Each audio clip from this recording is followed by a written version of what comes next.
Okay, everybody, welcome to the Sweetwater Holistic Podcast and the Flow State Apprentice. I am here with Katarina. And Katarina, how do I pronounce your last name? I'm so sorry. Shortcuts. Shokats. Yeah. Thank you. And um, there's I'll put a link to Katarina's LinkedIn site, but there's a little bit of background. My understanding is that you have a Pilates background, medical Pilates, if I'm not mistaken, and have done a lot in that space, and currently are very much involved in helping folks with fitness, gaining and maintaining health. Uh, Tell me a little bit and tell folks a little bit about yourself and how they can find you online. So I like to call myself as a transformer of sedentary folks to supple leopards. Over the years of doing personal training, coaching groups, corporates, I saw that most of the people have actually problems moving pain-free and have limited mobility. And the reason for that is just because they're lacking movement. We like to go into extremes, either doing very high intensity workouts or not doing at all. But I'm trying to propose a little bit more holistic approach to the exercise, and it does not have to be always a super sweaty workout for you to see gains not in terms of building muscle but overall health. Wonderful. And I think also range of motion is hugely important, and also strength through range of motion. So when folks find you, many of them, I'm assuming, have had sedentary lifestyle, but in varying degrees of health and fitness. So how do you initially start working with people? So there is always an initial assessment sessions just for me to understand what is the level of mobility and if there are any injuries or limitations in joints and muscles. So I can kind of adapt the program accordingly. Um, Also there's with some people I'm working intensively, as in like we meet on live sessions. Some are on the group, some are just following the plan and need a follow-up here and there, so there are different models. Okay. I would imagine common ailments that folks have would include back pain, neck pain, shoulder pain. What joint or joints do you typically see as having range of motion limitations? I would say hips and shoulders. Hips mostly because of the sedentary lifestyle that in 90% of the cases, from my experience, causes low back pain. So that's kind of like my main topic of coaching. Yeah, for a couple of months already. So I would say I'm a low back pain reliever. Oh, good, wonderful. And interesting commonality between hips and shoulders is the shoulder is an extremely mobile joint. It's the most mobile joint in the human body. And it's a ball and it's a ball and socket joint. There's literally a ball and a socket in our shoulders. The hip is also a ball and socket joint. And what I find most interesting for hip restrictions is hip flexor restrictions. That probably doesn't mean a whole lot to most folks, but because we are sitting so much of the time with our legs bent, that really does not allow that musculature to get through a proper range of motion. And the strongest hip flexors in the body, the iliopsoas muscle, is directly attached to the anterior aspect of all of the lumbar vertebrae. So how somebody comes to you with tight hip flexors, is there a cookie cutter approach that can help everybody, or how do you go about not only assessing them but bringing them into awareness that this is something that could be contributing to their pain or to their dysfunction? I would not say that there is like a one solution fits all, because a lot of people have different kind of issues. So I kind of do, or we test a couple of movements to see what is the range of pain, range of motion in that, and then we scale up from there. But with, I would say nothing beats consistency. So the more often you do the thing, the better it's going to get. Fantastic. And then, I was doing my internship, my rotation, and I was working with a physical therapist. She did a lot of shoulder work. One Mm-hmm. of the problems with shoulders is we can get restrictions in the shoulder, but because the shoulder is the most mobile part of the body, it also is subject to dysfunction, pain, injury that can be either from things being too tight or too tight in certain areas, too loose in other areas. Um, what's your approach to shoulders, and does it differ to any degree from working with folks with hip flexor dysfunction? I would say again, just being a little bit more mindful about how you hold yourself, about your posture. If you're tensing the shoulders, when you're trying to stretch something else, are you tensing the shoulders? So I'm just always trying to be kind of bring awareness to that. And again, there are a couple of assessment exercises that we do. But for people who do not have any shoulder issues so far, I would recommend hanging. So Yes, very. yeah, that hang. So I always propose four arm positions. So you hold the bar like this, like this, like this, and like Oh, this. nice. Very helpful. Yeah, and sometimes depending on your own strength, you can also do single arm hangs, or you Oh, can yeah. Yeah. yeah, you Yeah. can Yeah. leave your legs on the floor, so you decrease the load on your shoulder. But I have seen massive improvements with myself with just hanging. I hang daily. Ah, me too. I do. I think my neighbors must think I'm a little bit odd because I walk around the same neighborhood and then there are a couple of trees with limbs hanging, and I'll always grab the limbs of the trees. And nobody has yet to ask me what I do, but I know they talk about me that way. And that's just a reminder that as Homo sapiens, we are primates, and our shoulders were literally designed to help us hang from limbs of trees. So when we enhance that functionality, it can be very beneficial. Um, I want to now. I have a couple questions. Do you incorporate much of your Pilates background into what you're doing now? Yes, I include a lot of things that I have. So I have been coaching a lot of different things. I have been also experimenting with myself. I used to compete in bodybuilding. So I just kind of mix everything that helps in dealing with the exact problem. In most cases, it's either hips or shoulders. Sure, fantastic. I There's always an emotional component involved, and that might be the emotional component of, am I ready to work out? Do I want to work out? But there's also mind body aspects. Um, what do you think about that? Is that something that you discuss or address with people? And just what are your thoughts on that, the mind body piece?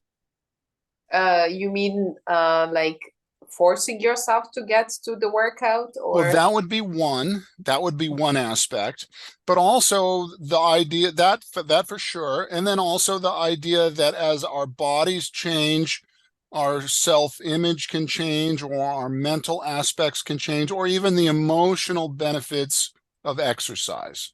So to address the first one, in this kind of being lazy to work out, I always try to remind people, you do it because you can, not because you have to. So you do not have to do your steps. You have two healthy legs, so do walk. You know, there are so many bad things that can happen in life and that can hinder you in all your intentions, and that you cannot have control of. So at least the things that you have a control of, do that.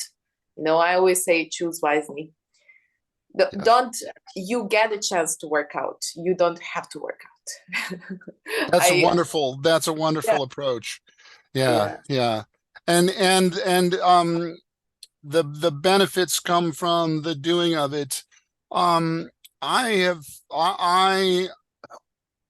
I think in many ways I wish I did more for myself, but I have a regular routine that I do, and part of which includes yoga.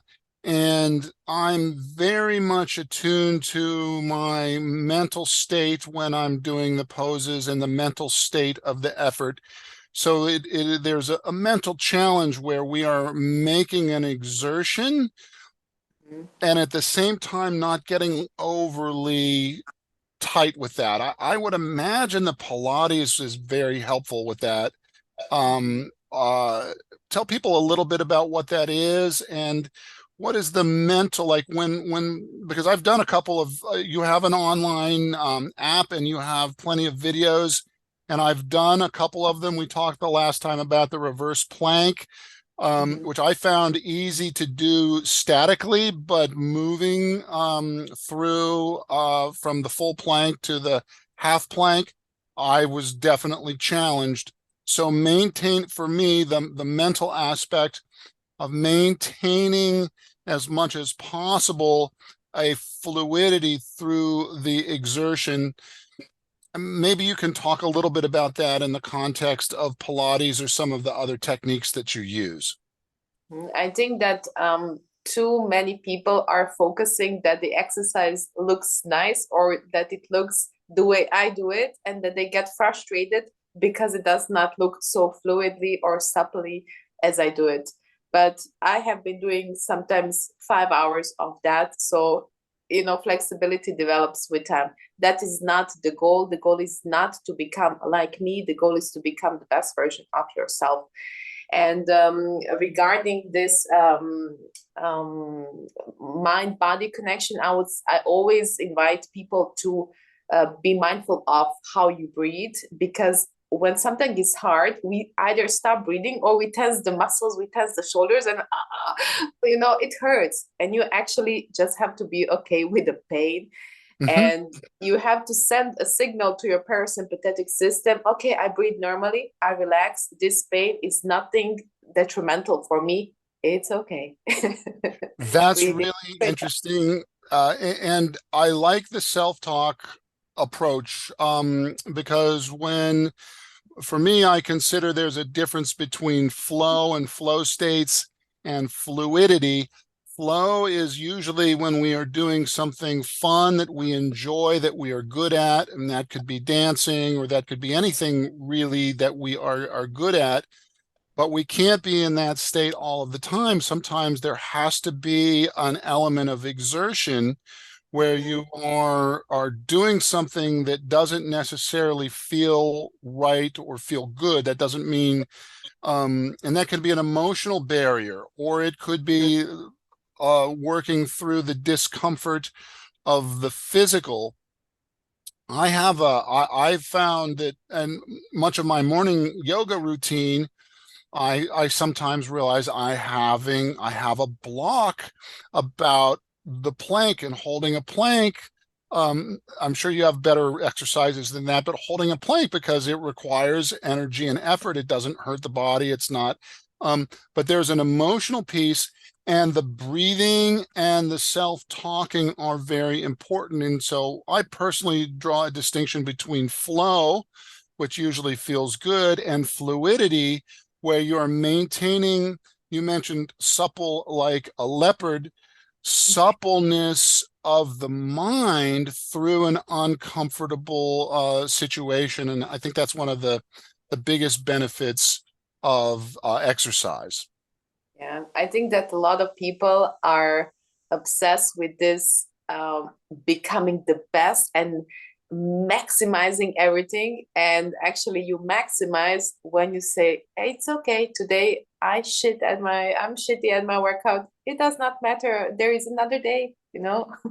I have days that as well. So I think that you're doing yourself more harm by pushing yourself when your body really cannot, you emotionally cannot, and you keep pushing just for the sake of it, than to say, Yes. hey, it's okay, tomorrow you can do it. If not tomorrow, in 2 days, it's Yeah. okay. Yeah. The very fact that you are doing it, even if it's not perfect, is a beautiful and amazing thing. Let's go back a bit and maybe you can share with folks a little bit about your story and what got you initially interested in this approach to work and how you've moved through to get to where you are today. So actually, I started as an architect. So I have a master's degree in architecture, but it's a bit too sedentary for my energy levels. And I noticed that I suffered a lot just because I had to be seated. So I also had big back problems. At the age of 22, I froze from pain from my neck to my toes. So it was really bad. And that was, a sign for me. Okay, if I feel like that at the age of 22, how I'm going to be at the age of 50.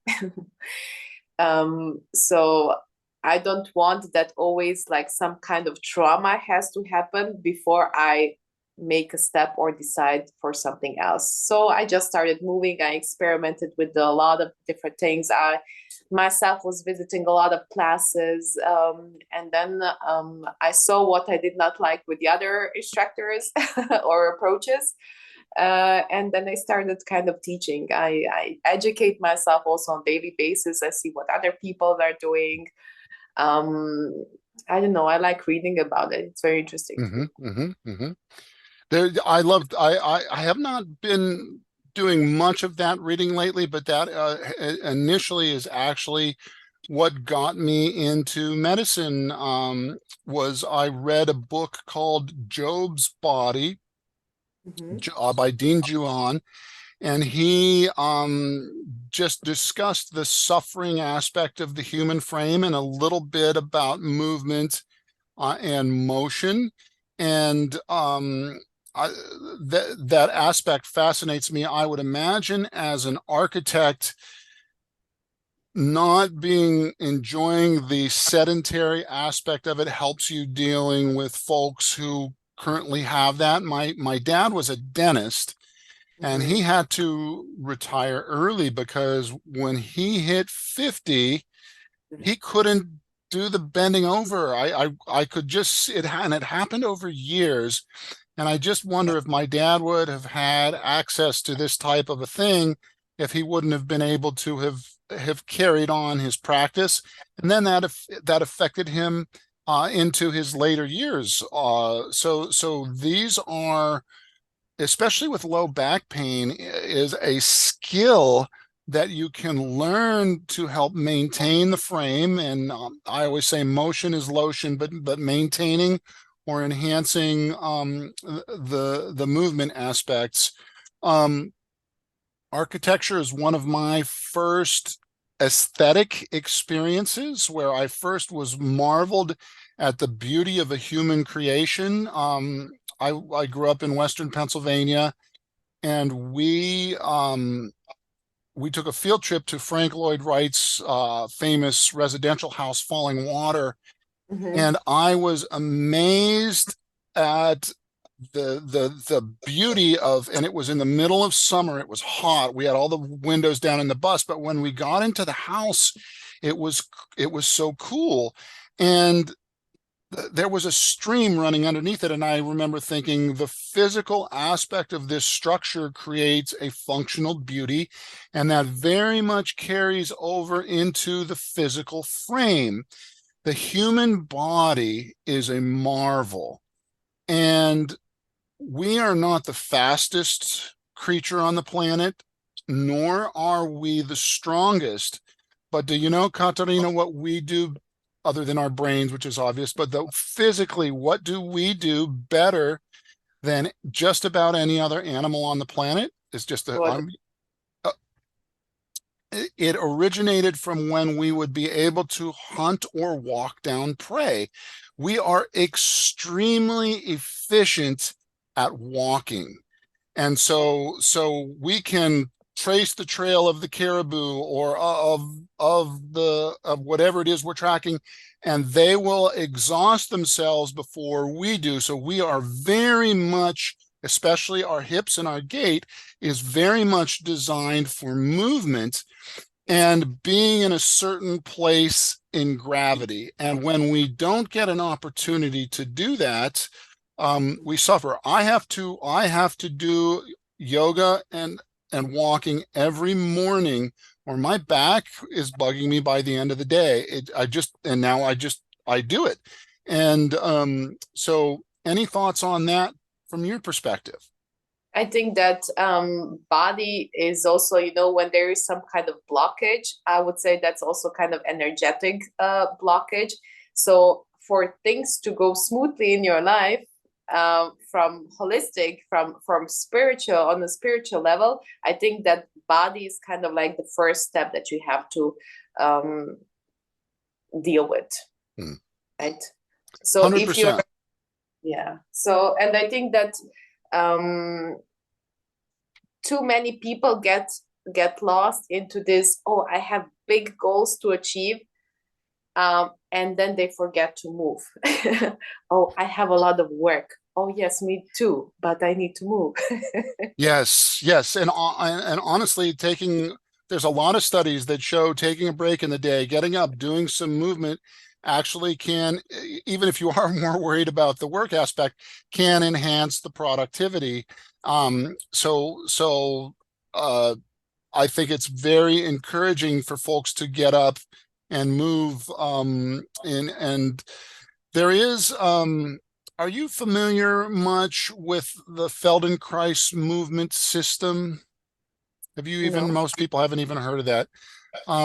He was a movement practitioner, but he's the first place that I read this concept of emotional parts of the body Mhm. in between flexion and extension dynamics. So for folks who don't necessarily know what flexion is all of the angles of the joints are short. So fetal position, when we're in fetal position, is full flexion, and extension is the opposite. So if you think of your hips, the way your Mhm. hips move into fetal position is flexion, and into upright standing is extension.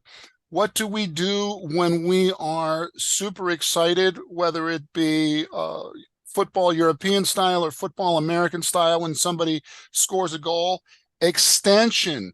The extension dynamic is involved in ecstasy and feeling good, and negative emotional states or inflection. And there's a continuum from just a minor negative irritation to just an uncomfortable thought. The flexor tensor, the tension of the flexor musculature tightens. That's way, like if it's a family member, many moms with kids especially, but for me, any of my family members, I can see my brother walking 100 meters away, and I can tell if he's in a good mood or if Mhm. he's not in a good mood, because that flexion extension dynamic. And many of the problems with conventional joint restrictions, hips, for example, have to deal with shortened flexor muscles. Any thoughts on that? I agree. There is also this TED Talk video about Superman pose or superpower pose, when you kind of like, Oh, yeah, yeah, uh, yeah. That's extension, right? I haven't seen that one. Okay. yeah. So it says that you're automatically going to boost your mood if you kind of like do a Superman pose, if you make the surface of your body bigger. Okay, so that's like before, when you were like running away from the predators, you want to make the body look big to kind of give off confidence. Okay, Yes, yes, some kind of yes. like uh, thrill. Yeah, And yeah, yeah. you notice a lot with people that a lot of people are hunching over, not just because the phone is down or the computer is down, whatever. It's because how they feel. A lot of the times, and that and again, so we're all familiar with the pec, most of us with pec major muscle, but that pec minor muscle, which sits underneath it, is really involved in a lot of that. And I think, yes, that Superman pose is important. And also when doing things like the functional exercises that you do, the tendon organs in the musculature can, the Golgi tendon organs can, and there can be this lengthening of this length tension relationships. So when we sit in our body, we have more range of motion, we have a greater range of self-expression. And if my pec minors are tight, I might not be able to open as much as if I'm doing a hanging exercise on a regular basis, etc. And also, you mentioned the appearing larger, which is a big thing. I know as a teenage and early 20s young man, I would do that a lot, puff myself up that way. Mhm. But also the fear response. Mhm. The initial fear response is also biologic. And when the tiger roars, Mhm. freezes the deer. There's a freezing response that happens, and all of the deer's flexor musculature shortens.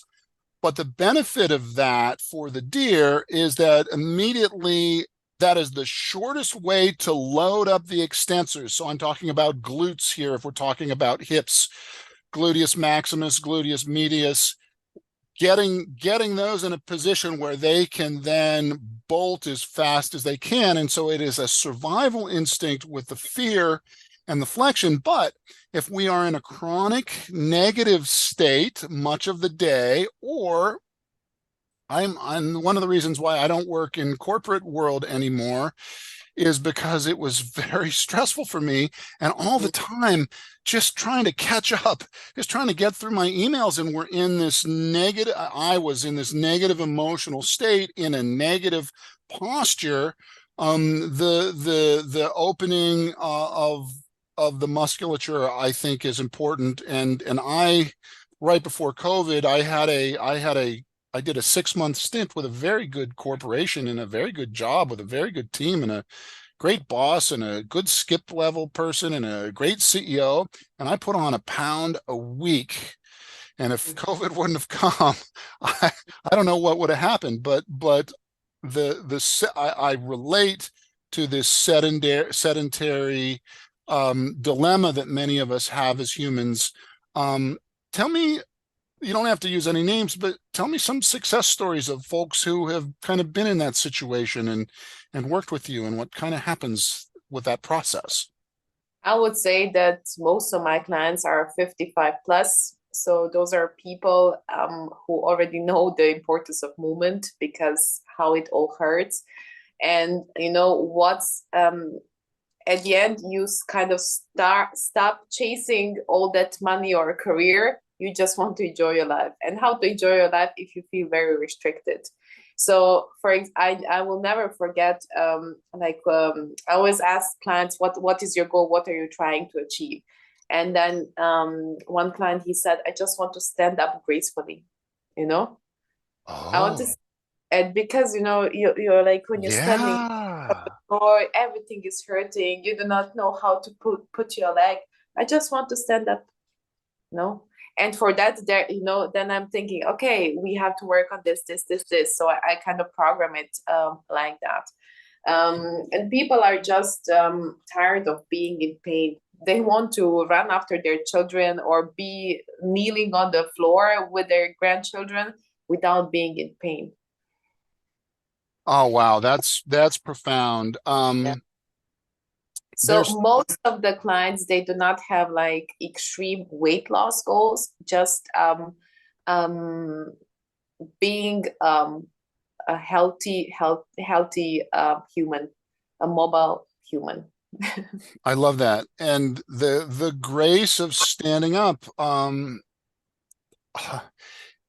especially if you're like, let's say you're in your mid 50s or even early 60s, mid 60s, and you are by that time, if you're a career person, you've moved up the ladder a lot, and sometimes you're running meetings, and there is a reflective element of grace, of gracefulness of frame versus decrepitness. So even the way people see you can be reflected that way. There's more than two, but there's two that I'm aware of, three indicators that positively correlate with long life. I'm going to only talk about two of them now, but one is in a clinical setting that is hospice oriented. Lean muscle mass, it positively correlates with length of life.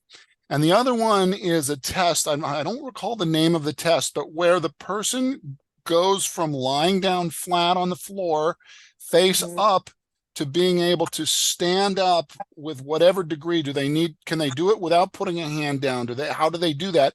That also correlates directly with life. So the concept of movement, and I'm so glad that we started getting into this, because the concept of movement is not only just physical, but it's health related, and it's emotional. I have a grandnephew, and I see my brother, whom I love dearly, with his grandson, and I worry about him because he has bad shoulders, and I know he wants to play ball, throw the baseball with his grandson. And can you imagine how much fun that would be? And also to maybe not to be able to do that as much or for as many years. It's a Yeah. beautiful story. A lot of people say, I don't have time for that. I'm doing big things. I always just respond, your priorities. Yeah, I'm not going to go and fight with you. Oh, maybe we can do it in the morning. If you don't want it, I cannot help you. Yeah. There, there was a study along those lines of people in palliative care, 6 month or less prognosis to live, um, and it was looking at regrets. Hmm. And there were some differences between men and women with regrets, but there were zero of the men, which I found very interesting. None of the men said, I wish I worked more. I Yeah. wish I would have worked more. So, for anyone listening, thinking of your priorities, and almost everybody wished they spent more time with loved ones or family members. So, this is a beautiful thing. Um, Talk about the challenges of midlife bodies as we age. Um, and our activities, because I'm there. I'm like in your ideal, not your ideal, but I would be fit within who would be your typical client. So what I noticed that there is a tendency for people to do workouts, but not really mindfully, or not really, just like um, following too many things or not having the exact goal. So that's a very hindering practice, I would say. And in general, being under muscled, I think that causes a lot of problems, a lot of weakness in the shoulders, in the hips, in the back, and then all your joints, your tendons, ligaments, they suffer. When you mean having too spread out and not having exact goals, do you mean that in terms of the physical, or in terms of career life stuff, or just in terms of physical goals? Yes, in terms of physical. So I had multiple clients, they sign up with me and then they follow, okay, we are now agreed on strength training and mobility, and there is now some marathon and some other things, and plyometrics and stuff like that. Very good, but you're setting too many goals and you're not going to achieve any of them the way you should. So one at a time or two at a time maximum. Hmm. But Hmm. trying to achieve so many things, you're just going to get frustrated because that's a lot of effort, a lot of time for you not to get results that you're now, the amount that your ROI is very bad. Yes, and also because I've set these 7 different goals Yeah, and I can't achieve them, then I can feel crappy about myself versus one or two and really exactly. focusing on that. Okay. And Um, I think that a lot of people underestimate the component of time. So it took you time to be immobile or to be stiff or limited, and it's going to take time for you to break that. Okay, break is a very harsh word, but you know what I mean. So just be patient and don't get disturbed because it does not look like the way I do it. Who right, cares? right. There's a way, there's a way to be smooth through motions that we're not good at. Much of that will involve slowing down. So, like learning to play the guitar, for example, and you learn to play your first 3 chords, and you Mm-hmm. can do it at a very slow pace, but that if you pick the pace up, it becomes challenging. I would imagine that type of fluidity carries up because there are skills involved in some of these, in many, if not all of these activities. Can you talk about that? Do you have people slow down, or how do you work with people through that? Yeah, so the ones that I kind of teach one-on-one, I always say move as you breathe. So I always say in this position we inhale, in this position we Oh exhale. yeah. So you're not breathing. We are not doing cardio now. It's okay. Relax.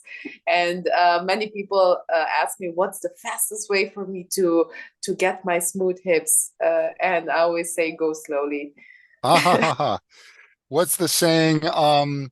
Slow is smooth and smooth is fast. Yeah, because if you're trying to push it and try to do it fast and achieve results, being driven is great, but not at the cost of your own health. So you can also pull a muscle if you stretch too much, and then you're going to be even more afraid to move again because that is going to be connected with trauma of you getting hurt. And And what have and you achieved? In the end, you are still immobile. yeah, yeah. And as we get older, those periods of immobility become more and more challenging to overcome. And uh, I had a really talented, wonderful yoga teacher. I really loved this guy. I know I'm no longer in the same town, or I would work out with him regularly. And he had to have an abdominal surgery, and he was in the hospital for 2 weeks. And he said that physically lying in that bed for 2 weeks was one of the hardest things he's ever done. And as we move from youth into middle age into our senior years, when we have a period of forced mobility, whether it be from overtraining or from an accident, it gets harder and harder to recover from that. So a part of maintaining a beautiful gait and a frame and an elegance through time or getting it back is having injury-free, pain-free days, because it starts to stack up. My grandfather lived to 103, Mhm. and he really didn't decline until after the age of 100. He fell and he broke his hip, and for whatever reason, he was not able, but he was just immobilized for so long and he was never able to overcome it. So maintaining an injury, hurting ourselves in exercise is the exact opposite of what we're wanting to do. Talk a little bit about overtraining and what are some clues for folks that might be predisposed to that? Yeah, so a lot of people are very motivated, which can bring you far, but can also be a hindering effect. You want to, now longevity is a big word, and everyone wants to live long.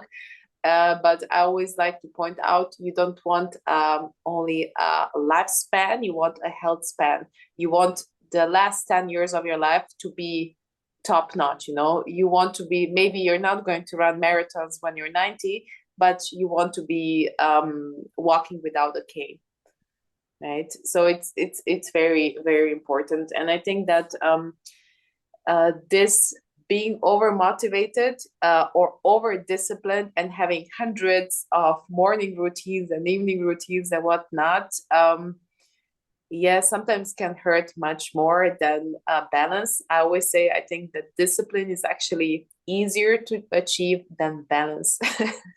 Oh, oh, Yeah, I like because that. you know, being disciplined is many times also extreme approach. I do my yoga every day, 7 days a week, and if I don't do it, I feel guilty, and I'm like, why did I miss it? You have not, you know, your body is not going to suffer because you miss one day, not even a week of yoga. It's okay. Hmm, But hmm. the mental load that you're putting on yourself, it's, you know. It's kind of a similar to a restriction like in the hips or in the body. It's an extreme discipline is almost a type of a mental inflexibility. There's a famous quote by an American author, Henry David Thoreau. You probably haven't heard of him, but he said, a foolish discipline is the hobgoblin of little minds, Mhm. meaning there's a robust and healthy discipline, but it is not the discipline of putting the idea ahead of the reality. And overtraining is really, especially as we get into our middle age, is very, very. I mean, in my mind, I can still move. It's amazing. I can still move like I used to, but if I'm at the crosswalk and I need to hurry across the street, sometimes I don't move like I used to, even though in my mind I think I can, and then I'll and so um I think overtraining is a big thing. Talk a little bit about recovery after our workouts and how so we're having these exercise pieces where we are exerting ourselves and over time progressing, getting stronger range of motion.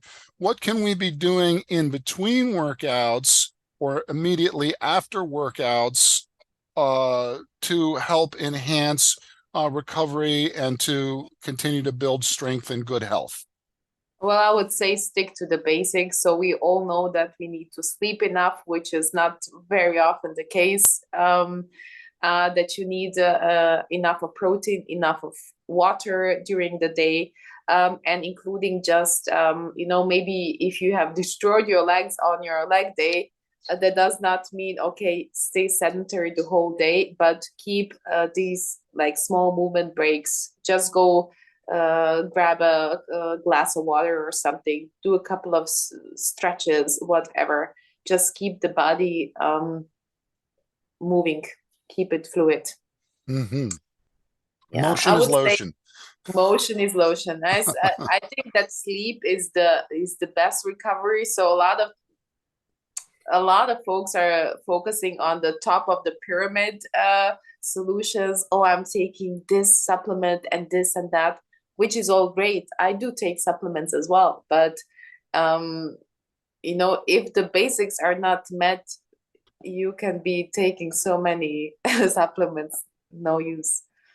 For me too, I mean, just from my physiology, and I can't cross that over to everybody's, but maybe there's a correlation for me that the sleep and the movement are best, but ideally we should have good nutrition, good exercise, and good rest all combined. And if we have a chronic disease and we don't have one of those three elements, that can impede our recovery as well. And there are just so many studies now on brain health and sleep throughout the ages. So, you might get to 75 and have a good body, but what if your mind is not appropriately there? These are things that the rest and the exercise can also positively impact. I think that we are now trying to optimize everything. Everyone is doing cold plunges, sauna, cold showers. I don't know what's very keto is also still very popular. These are all good methods, but if you're going to get stressed about, not fulfilling your 8 hours of sleep or not doing your yoga or not doing your cold plunge, the stress effect is going to outperform the good parts that you're doing. Fascinating. Yeah. And I Take it remember, chill. yeah, for a simple cough or a cold, sometimes we can give the cough can be very helpful in many ways. If you just got over one the last time we talked, if I'm not mistaken, maybe it was the flu. I can't remember. But anyway, the cough reflex has benefits to the physiology, and there's a reason we are trying to get that material, the phlegm and the sputum out. But the cough can also be detrimental if it is keeping the person from sleeping at night, not so much in the daytime, but at night. So sometimes we can give, a lot of the times they say don't suppress the cough because it's protective. But sometimes if the sleep is not adequate, we can give botanicals or herbs to help with suppress the cough so that the patient can get a good sleep and get their rest, and then in the daytime they can resume with that. So it just underscores the absolute important aspect of rest. And also, I can't tell you how many people have trouble sleeping, but all of a sudden you put them on a good exercise program and it's nighty night. Yeah. I would just note that try not to exercise too close to your bedtime, because you want your body temperature to cool down for you to sleep well. And if you just finish your cardio session or have a leg day, it's going to disturb your sleep. So again, you have not really, stress of, oh, I have to do my training is going to hinder your sleep. So you have to kind of see which one you want to sacrifice more. Super, super helpful information. Do you have any thoughts, comments, or questions for me, Katarina? I know I've been asking you a whole bunch of questions here, and What do you recommend? What's your like non-negotiable when it comes to your health? for me, sleep is non-negotiable. It is absolutely non-negotiable, and I have good boundaries with that because I know, luckily for me or unluckily for me, I get quick feedback from my body. And so I'm not the kind of person who can go without sleep for a long period of time. I usually get very irritable. I might get snappy with people and say, or if I'm not snappy, I want to say something, but then I don't, which is better than saying it, but still you got to keep it in.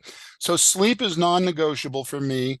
Less on, almost nearly non-negotiable for me is walking, because that is a general form of movement. I like to walk hills if I can, but sometimes I'm in a place where there's just flat. Like my neighborhood is mostly flat, but when I can find hills, I like to find hills.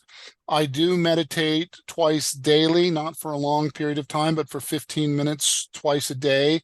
It's not non-negotiable for me, but I notice if I haven't done it for a couple of days, then it just affects my mental. And then also semi non-negotiable for me is my yoga. And with my yoga, I incorporate usually about 100 push-ups a day because that's very important for surfing. And then when the weather is better, in the summer, more surfing as much as I can is I'm like the old dog chasing the ball. If you have an old dog who likes to chase the ball, he or she will run all day and then they'll be sore at night. So I have to make sure that I get myself out of the water. But in a perfect world, I would be swimming on a couple times a week. There used to be a very nice pool near us now, but for whatever reason, the owners have changed and it's just not clean. So I that would be also the, but for me, because I'm a heavy guy, I'm a big guy, then getting out of gravity for movement in water is really good. So instead, when I can't get in water, I walk, I do yoga, and without a doubt, sleeping. And I also eat super well when I am at home cooking for myself, which is most of the time. But if I go out to eat, I don't like splurge, but I'll allow myself to, because everyone, if especially if it's over, if you're a guest for someone for dinner, you eat what they serve. I don't worry about that because I'll do better on my own, and then I can enjoy a food I would usually not try. So it's kind of a lot there, isn't it? Yeah. Would you say that you're more a disciplined or like extreme or a balanced? I'm, I am, I am, I have a natural discipline for exercise. So it's not that I have to force myself to, but it's that I get an enjoyment from it and then I receive a benefit. For me, the discipline comes more for getting my daily task list, looking at my list, and what is not even the most mentally challenging, but what is the most emotionally challenging task for me to do. I'll do that usually first thing in the morning because I know that if I don't get the Mhm. emotionally difficult thing done in the morning, that's a challenge. I do two yoga sessions, so I do a morning routine and an evening routine. The evening routine definitely requires more discipline, and that's more likely the one that I would skip if I Mhm. skipped anything. Mhm. Would you say that your routines take you more than 2 hours per day? Um, they take me at least an hour and a half a day. Probably, if I were to do more of what I wanted or what I should do, it would be around 2 hours a day. But minimum, yeah, I'm at about an hour and a half a day for sure. And depending if you count the meditation, then that's 2 hours a day. Yeah. Yeah. And now everyone would say, like, oh my God, so many morning routines, so many routines. And when do you get the time to work or to do other stuff? But You have actually, to, you go ahead, go this ahead. helps, this helps you. Yeah. People would say this is a hindering part, but actually, no, you get creative when you're doing those stuff, not when you're sitting at your desk and like, now I have to think creatively. No, you don't think creatively there. I keep, I have we all have a voice recorder on our phone. And when I'm walking, I'll, boom, because I just put it on the voice recorder. I think that, the one of the biggest skills of the 21st century that in America we don't learn in school. I don't know how things are in on the European side, but we always talk about time management, but I think also what is very important is attention management and managing what I am paying attention to. And that's where I free up a lot of my time. I can waste a lot of time on YouTube videos where I'm learning, which is great. I'm learning on the YouTube videos, but I'm also spending a lot of time. So how do I manage what I pay attention to? And one of the most important aspects of that for me personally is my morning walk, where I walk about 2 miles in the morning. I walk about 2 miles. So it takes time, right? It's like a half hour of walking.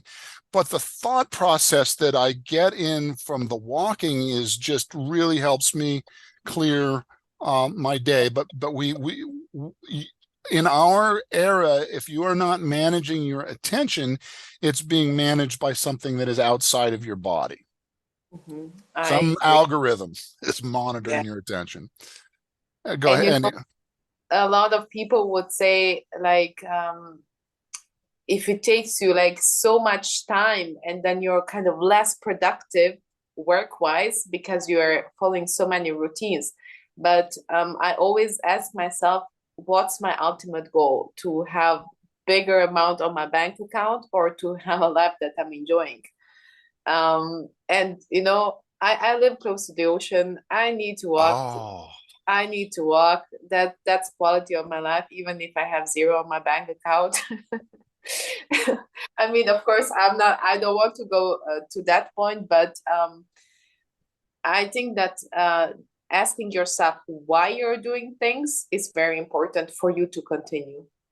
and that kind of ties into what you said a little bit earlier about people trying to do too many things with their physical discipline, like they want to, you know, do the marathon and they want to do this and they want to do that. I think that really, um, what is important is what do you want and what is important. And I love water and sailing and water analogies.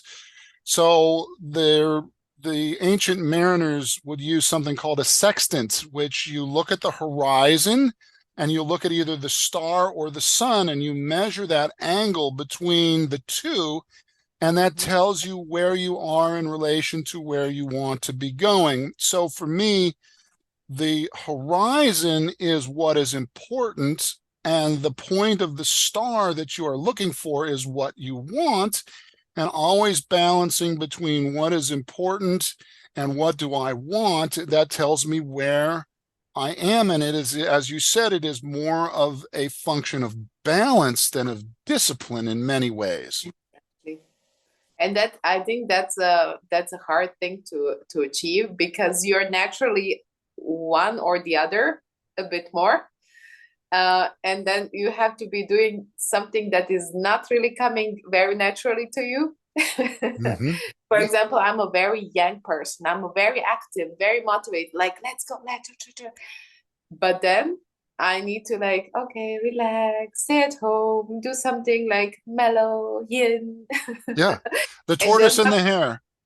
yeah, and it does not come naturally. So I'm struggling with that as well. But I'm trying not that everything is this kind of struggle, or there is there when there is a struggle, there is nothing flowy in it, right? It's kind of like pushing against it. Yes, that's the part of flow is Yeah. it's so important. And I would say that for the most part, that is correct. I do a lot of this work. So I will break tasks down to things that I enjoy. What do I enjoy? That's easy to do things you enjoy. What am I enthusiastic about? And what's the difference between enjoyment and enthusiasm? Enjoyment is something I like doing just for itself. Surfing is just enjoyable for me. I don't have to work for that. But enthusiasm is, oh, okay. I'll use your example. I want to be able to stand up gracefully. Mhm. That goal is an enthusiasm. So that even though part of the process might involve some effort, it is going towards a goal that I am definitely wanting. So I have some motivation. So enjoyment, enthusiasm, and then the third one is acceptance.